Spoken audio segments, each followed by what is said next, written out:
에이펙스가 주관하고 트루블록스가 주최하며 레드펄스 및 해시드가 함께하는 아펙스 쇼를 본격적으로 시작하겠습니다. 먼저 영상 함께 보시죠.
네, 이제 지미후를 무대 위로 모실 예정인데요. 들어오시면서 받은 통역 장비는 지금부터 사용해 주시면 되겠습니다. 그럼 오늘 행사의 주인공인 아펙스의 CEO 지미후를 큰 박수로 모시겠습니다.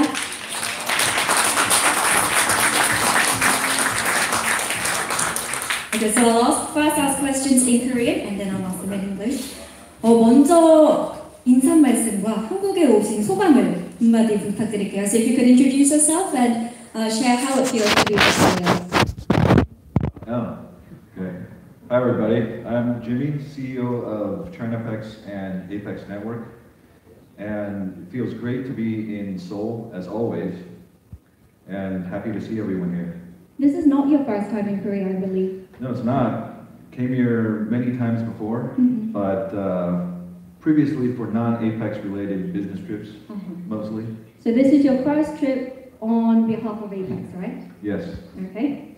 그럼 오늘 한국 분들에게 해주실 말씀이 있다고 들었는데 어떤 얘기인지 간략하게 설명 부탁드릴게요. So what will you be talking about today?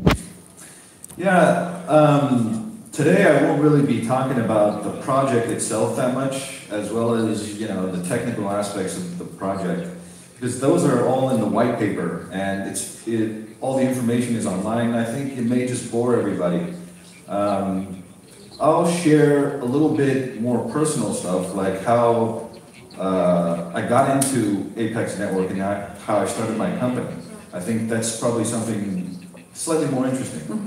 네, 말씀하신 대로 좀 진부한 얘기, 화이트페이퍼 이미 있는 얘기보다는 좀 더 진솔하고 개인적인 얘기와 어떻게 블록체인에 발을 들여들게 됐는지 설명할 계획입니다. 그럼 이제 들어보게요. 이렇게인걸?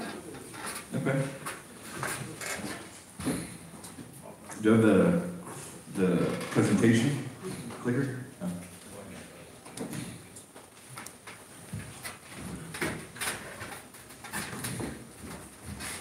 So I'm going to introduce Apex and my company just a little bit, give a little bit of background. So before we started Apex Network Q3 of last year, Chinapex was already a company that's been operating for 6 years. And it was a profitable company with VC funding and over 80 employees. Most of them are in research and development, as well as last year when we released the white paper and the news for Apex Network, we only had about 250 or so customers. Now we have over 300 customers in our brand network. Now it's closer to 350 now. But that's just the non-blockchain business, part of the business. So we have a fully functioning company set to go IPO on NASDAQ by 2020. So that's a pretty healthy business right there. We have 4 offices worldwide, headquarters in Shanghai, also got an office in Beijing, Silicon Valley, as well as Hong Kong. So I'd like to share a little bit about kind of my personal journey of how I got into technology. And we'll start by looking at my childhood. So I'm not sure if anyone can guess where this is, or at least which country, right?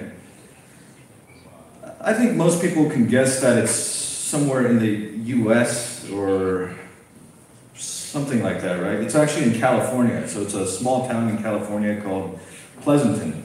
The population is only around 90,000, so pretty much a town, very quiet, not much going on, but very nice environment. So kind of grew up in kind of a quiet environment.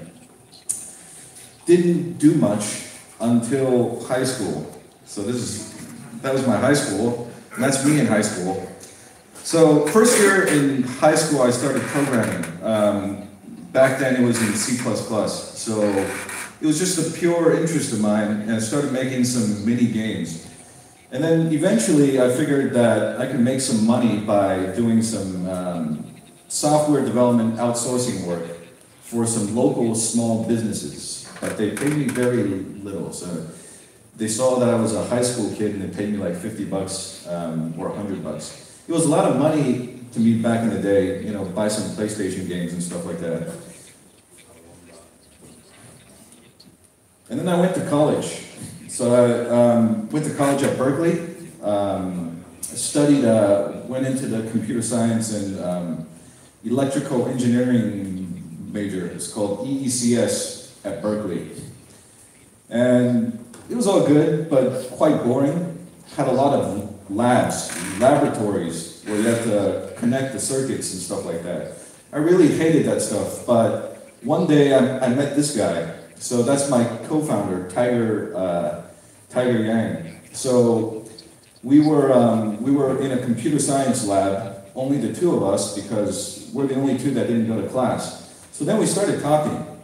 Next thing you know, he says that he has a particular connection in Microsoft. Actually, one of our older schoolmates that graduated from Berkeley worked as a project director at Microsoft. They're looking to build an internal data analytics platform to do the data analysis on their sales and marketing for one particular product line. He asked me, "Are you interested in doing something like this?" I said, "Well, I know how to program.